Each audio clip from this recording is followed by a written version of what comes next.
Hi all, പുതിയൊരു വീഡിയോയിലേക്ക് എല്ലാവർക്കും സ്വാഗതം. രാവിലെ ബ്രേക്ക്ഫാസ്റ്റ് ആയിട്ടും കുട്ടികൾക്ക് സ്നാക്സ് ബോക്സിലേക്കും അതുപോലെ ഈവനിങ് സ്നാക്സ് ആയിട്ടും കഴിക്കാൻ പറ്റുന്ന ഒരു അടിപൊളി ബനാന ദോശയാണ് ഇന്ന് ഞാൻ ഉണ്ടാക്കിയിരിക്കുന്നത്. എങ്ങനെയൊന്ന് നോക്കിയാലോ? അതിനായിട്ട് ഞാനൊരു 3 പഴം എടുത്തിട്ടുണ്ട്. 3 പഴമേ ബാക്കി ഉണ്ടായിരുന്നുള്ളൂ, അത് 3 എടുത്തിട്ടുണ്ട്. അമ്പാടി സ്കൂളിൽ നിന്ന് വരുമ്പോഴേക്കാട്ടോ ഞാൻ ഉണ്ടാക്കുന്നത്. എന്നിട്ട് ആ പഴം ഞാൻ നന്നായിട്ടൊന്ന് പുഴുങ്ങി എടുത്തിട്ട് അതൊന്ന് ഉടച്ചെടുക്കുന്നുണ്ട്. പഴം ഉടച്ചെടുക്കാൻ കൈകൊണ്ട് അല്ലെങ്കിൽ സ്പൂൺ കൊണ്ട് വെച്ച് ഉടയ്ക്കാൻ പറ്റുന്നില്ലെങ്കിൽ നമുക്ക് എന്ത് ചെയ്താൽ മതി, മിക്സിയിലിട്ട് ഒന്ന് അടിച്ചെടുത്താൽ മതി. ഞാൻ അങ്ങനെയാട്ടോ ചെയ്തത്. കൈകൊണ്ട് ഉടയ്ക്കാൻ ശ്രമിച്ചിട്ട് പറ്റുന്നില്ല. അപ്പോൾ നല്ലതായിട്ട് ഉടച്ചെടുക്കണം. അപ്പോൾ അതുകൊണ്ട് തന്നെ ഞാൻ മിക്സിയിലിട്ടൊന്ന് നന്നായിട്ട് ഗ്രൈൻഡ് ചെയ്തെടുത്തു. കുറച്ച് മൈദപ്പൊടിയാട്ടോ ഞാനിതെടുത്തിരിക്കുന്നത്. മൈദപ്പൊടി എടുത്തിട്ട് അതിലേക്ക് കുറച്ച് ഏലക്കാപ്പൊടി ഇട്ട് കൊടുക്കുന്നുണ്ട്. ഏലക്ക പൊടിച്ചിട്ടാലും നല്ലതാണ്.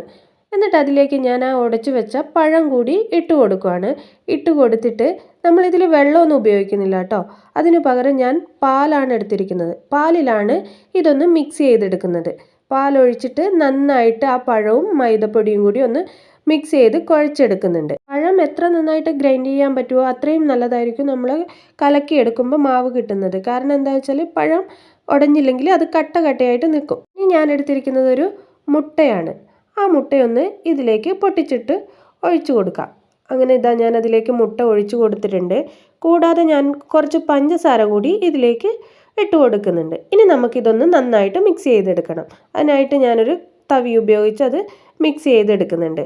നന്നായിട്ട് മുട്ടയും പഞ്ചസാരയും ആ മാവിലേക്ക് നന്നായിട്ടൊന്ന് മിക്സ് ചെയ്തെടുക്കുക. നിങ്ങൾ ആദ്യമായിട്ടാണ് എൻ്റെ ചാനൽ കാണുന്നതെങ്കിൽ ഒന്ന് സബ്സ്ക്രൈബ് ചെയ്ത് സപ്പോർട്ട് ചെയ്യണേ. ഞാനിടുന്ന എല്ലാ വീഡിയോസും കാണുവാൻ വേണ്ടിയിട്ട് ഒന്ന് ആ ബെല്ലൈക്കണും കൂടി ക്ലിക്ക് ചെയ്ത് ഓൾ എന്ന ഓപ്ഷനും കൂടി കൊടുത്തോളൂ. വീഡിയോ ഇഷ്ടമായാൽ ലൈക്ക് ചെയ്യാനും മറക്കരുത്, ഷെയർ ചെയ്യാനും മറക്കരുത്. അതുപോലെ തന്നെ അഭിപ്രായം കമൻറ്റ് ചെയ്യുകയും വേണം. മുട്ടയും പഞ്ചസാരയൊക്കെ ഇട്ടത് ഞാൻ നന്നായിട്ട് കലക്കിയെടുത്ത് വേറൊരു പാത്രത്തിലേക്ക് ആക്കിയിട്ടുണ്ട് കേട്ടോ. ഈ ഒരു ടെക്സ്ചർ ഫോമിലേക്കാണ് ഞാൻ ആക്കിയെടുത്തിട്ടുള്ളത്. ഇനി നമുക്കൊന്ന് ദോശക്കല്ലിൽ ഒഴിച്ച് ദോശ ചുട്ടെടുക്കാം. ഇതാ ദോശക്കല്ലിലേക്ക് ഒഴിച്ചിട്ടുണ്ട് ഞാൻ. ഇനി മറിച്ചിട്ട് കൂടി ഒന്ന് വേവിച്ചെടുത്താൽ നല്ല അടിപൊളി ബനാന ദോശ റെഡി ആയിട്ടുണ്ട്. ഇതാ നല്ല അടിപൊളിയായിട്ട് നമുക്ക് കിട്ടിയിട്ടുണ്ട്. നിങ്ങൾ തീർച്ചയായിട്ടും ചെയ്തു നോക്കണം. വീഡിയോ ഇഷ്ടമായാൽ ലൈക്ക് ചെയ്യണം, ഷെയർ ചെയ്യണം, അതുപോലെ തന്നെ കമൻറ്റ് ചെയ്യണം. ചാനൽ സബ്സ്ക്രൈബ് ചെയ്ത് സപ്പോർട്ട് ചെയ്യണം. താങ്ക്